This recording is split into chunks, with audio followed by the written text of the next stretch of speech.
தற்போது கிடைத்திருக்கும் மழை தொடர்பான முக்கிய செய்தி. வங்கக்கடலில் நிலவி வந்த காற்று சுழற்சி குறைந்த காற்றழுத்த தாழ்வு பகுதியாக உருவாக்கியிருப்பதாக வானிலை ஆய்வு மையம் தகவல் வெளியிட்டிருக்கிறது.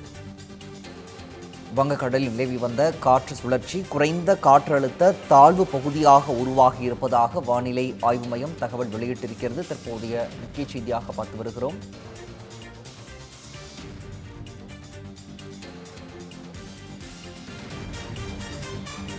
மேலும் இது குறித்த கூடுதல் விவரங்களை எமது செய்தியாளர் வீரகுமாரிடம் கேட்டு வரலாம். வீரகுமார், விவரங்கள். வணக்கம் பிரகாஷ். தென்கிழக்கு வங்கக்கடல் பகுதிகளில் 2 நாட்களாக நிலவி வந்த காற்று சுழற்சியானது குறைந்த காற்றழுத்த தாழ்வு பகுதியாக உருவாகி இருப்பதாக இந்திய வானிலை ஆய்வு மையம் தெரிவித்திருக்கிறது.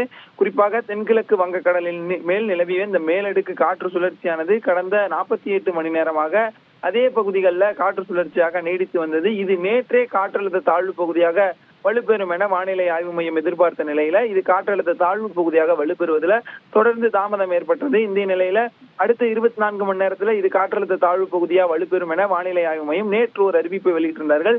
இந்த நிலையில இன்று காலை 8:30 மணி அளவில் வங்கக்கடலினுடைய தென்கிழக்கு பகுதியில குறைந்த காற்றழுத்த தாழ்வு பகுதியாக அந்த காற்று சுழற்சியானது வலுப்பெற்றிருப்பதாக வானிலை ஆய்வு மையம் தெரிவித்திருக்கிறார்கள்.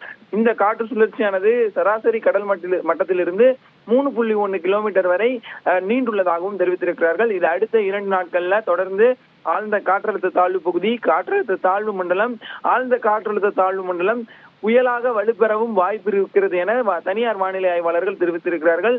இது அடுத்த 2 நாட்கள்ல மேலும் வலுப்பெற்று மேற்கு வடமேற்கு திசையில நோக்கி தமிழக கடற்கரையை நோக்கி நகர வாய்ப்பு இருக்கிறது. இதனுடைய நகரனுடைய காரணத்தினால தமிழகத்திற்கு டிசம்பர் 17 நாளை மற்றும் நாளை மறுநாள் ஆகிய 2 நாட்களும் மிக கனமழைக்கான ஆரஞ்சு நிற எச்சரிக்கையானது விடப்பட்டிருக்கிறது.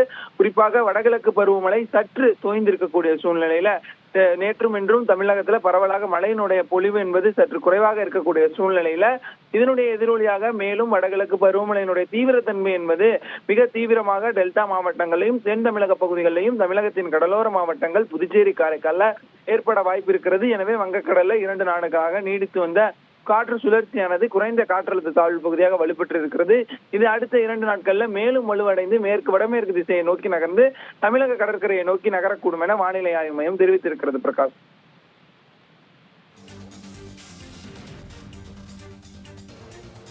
விவரங்களை வழங்கியமைக்கு நன்றி வீரகுமார்.